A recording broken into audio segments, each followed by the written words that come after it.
I'm going on down to South Park, gonna have myself a time. Big old Tetons everywhere, river forks without temptation. Going on down to South Park, gonna leave my woes behind. Erupting geysers day or night, people spouting, hey old faithful. Heading on down to South Park, gonna see if I can't unwind. Come on down to South Park and meet some friends of mine.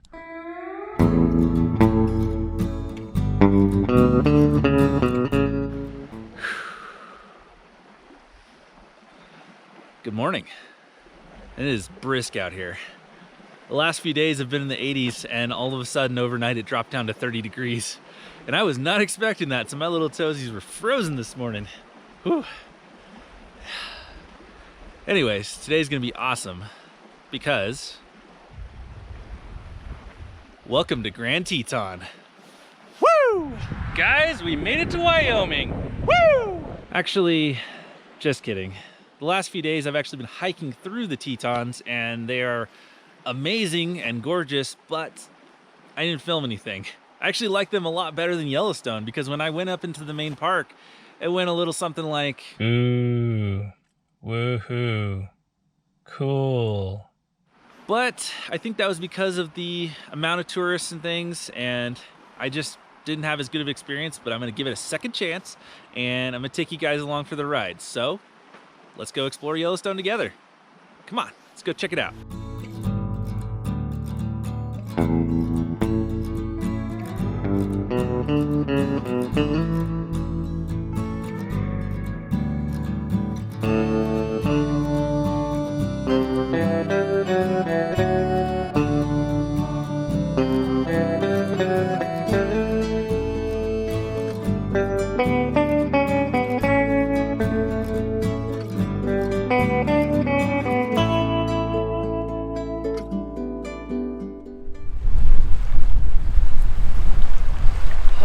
Man, I've been hiking for a long time. I wonder if I'm ever gonna reach Yellowstone. You are in Yellowstone, Barramide Johnson. All right, we made it. Yes. Yellowstone is actually 3 times the size of Rhode Island, so I split it into 3 different parts. The eastern part we're not gonna be able to see today because it's closed for about a week for unforeseen circumstances, but the western portion has all the geysers and springs and cool volcanic activity that we're going to check out. And the northeast part of the park, we are going to hopefully see a ton of wildlife because it's rumored to be there. So let's go check it out. So I'm here with my favorite rock type, columnar basalt. And you know what? I like it so much, I'm going to name my next Dungeons & Dragons character after it. He's going to be a tank. He's going to be super strong, but also super dense. How dense is he? So dense, he doesn't get this joke. 2 rocks walk into a bar. Where is that noise coming from? And I have to give an honorable mention to this type of rock right here, which is another type of igneous rock, and it litters this entire northern part of the park. And it's spelled Gneiss, which means nice.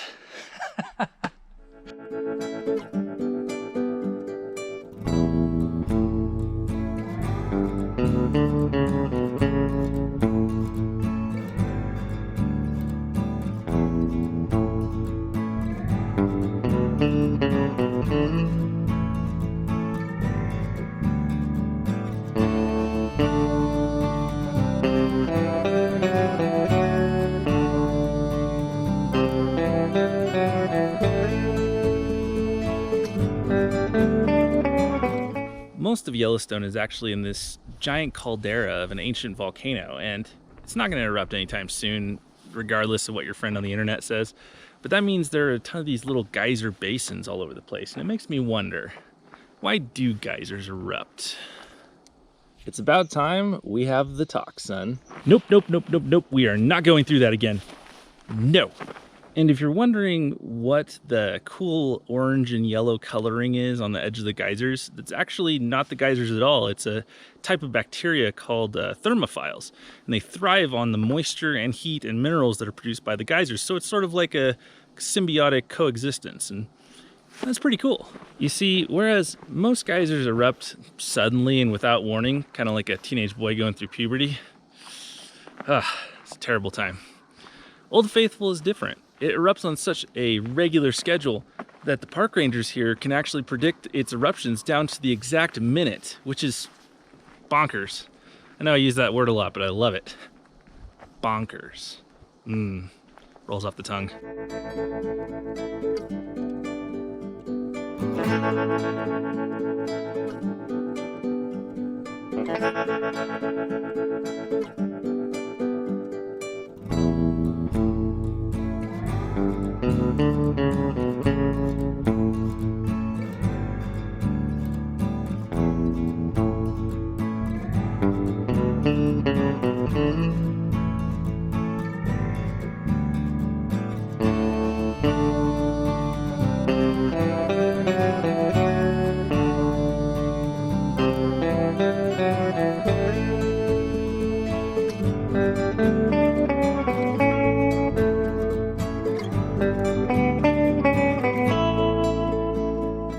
Alright, so it is 38 degrees up here, and I would talk about the adiabatic lapse rate and how it gets colder at higher temperatures, but I've been going on and on about layering and atmosphere and stuff, so I think today I'm going to channel my inner imagined dragons and talk about lightning and a thunder. Thunder, thunder. Look, lightning is already inherently amazing, but I want to tell you some cool stuff about it that makes you respect it even more. Now, in a previous episode, I talked about how you would have clouds that would bunch up together and they would create a sort of thunder cell, and that can create lightning. Now, why is that? Well, that's what I like to call the give a bunch of kids caffeine and then lock them in a room theory. And that is, they are going to bounce off the walls and off of each other, and it's going to be so much charge that there's going to be an outburst. And a bolt of lightning. So there are two basic types of lightning. There's sky to sky and ground to sky. That's right, ground to sky. And I'll explain why. And what creates them is a difference in the charged particles, and it wants to equalize. So now you may be asking the question, why does lightning strike a building or a tree or the ground? And if someone tells you that lightning always comes up from the ground, they're wrong. If someone tells you that lightning always comes down from the sky, they're also wrong. The answer is both. And that is because there is a mini type of explosion up in the clouds or atmosphere that sends down these little charged particle feelers. And as they come down, the first one to make contact with an object, usually at a high point, because it's going to be the first thing, is going to shoot that bolt of lightning back up into the sky, and that's what we see. So, both. A bolt of lightning actually carries 1 billion volts of electricity. And I know that you paid attention in your electrical engineering class, and you would know that Ohm's law is V, which is volts, equals I as an intensity measured in amperes or amps times the resistance, which is measured in ohms. So if you have 1 billion volts and a bolt of lightning carries between 5,000 and 200,000 amps of electricity or current, you would have approximately 600 ohms of resistance, which is very small comparatively. It would be like sticking a wrench between the two terminals on your car battery, which, don't ever do that. You will blow up the battery in your face, and you'll either die from the explosion or you'll die because you'll be covered in lead acid. So don't do that. Now, you may think that a bolt of lightning is really fast, but in comparison to the speed of light, it's really not. If you were to represent the two of them as two runners, and the distance they are going to run is around the globe, don't get me started, flat earthers, and there was a person shooting a starting gun. As soon as the person pulled the trigger, light would go all the way around the earth, tag lightning on the back, and then the gun would go off. That's how much faster it is. All right, we talked about how spectacular lightning is. Now let's talk about how awesome thunder is. Now what's happening is, when that bolt of lightning goes up from the feeler point that it struck back up to the sky, the intensity of that bolt of electricity ends up pushing the air molecules apart in a sort of vacuum tube that is in the shape of that lightning bolt. Now, after about a millisecond, that collapses in on itself and creates a thunderclap. And the shape of that tube is the type of reverberation that creates the sound that you hear. So, each thunderclap is different based on the shape. Amazing! All right, so last but not least, let's talk about how to stay safe in a lightning storm. And that is, if you paid attention in your physics class, You should know that the speed of sound is 1,125 feet per second, and a mile is 5,280 feet. So, if a bolt of lightning strikes and you count less than 4.5 seconds before you hear the thunder, it's less than a mile away. So, you should immediately get indoors. But what if you're out hiking like I am and you find yourself in a lightning storm? What do you do? Well, now that you've been watching my videos, thank you, and you know how they work, you know that you should get away from tall objects like trees or big boulders and rocks or ridge tops, because when it strikes those, it'll send out a bunch of debris, kind of like a grenade, and you'll get hit a bunch of times and probably die. It's a pretty bad way to go.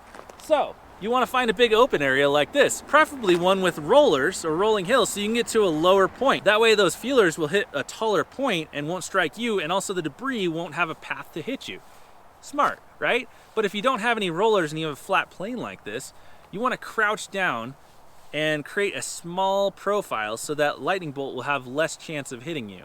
Also, you want to turn off any radios or cell phones or any devices sending out a signal, because that will attract the charged particles. So with all that being said, which one's cooler?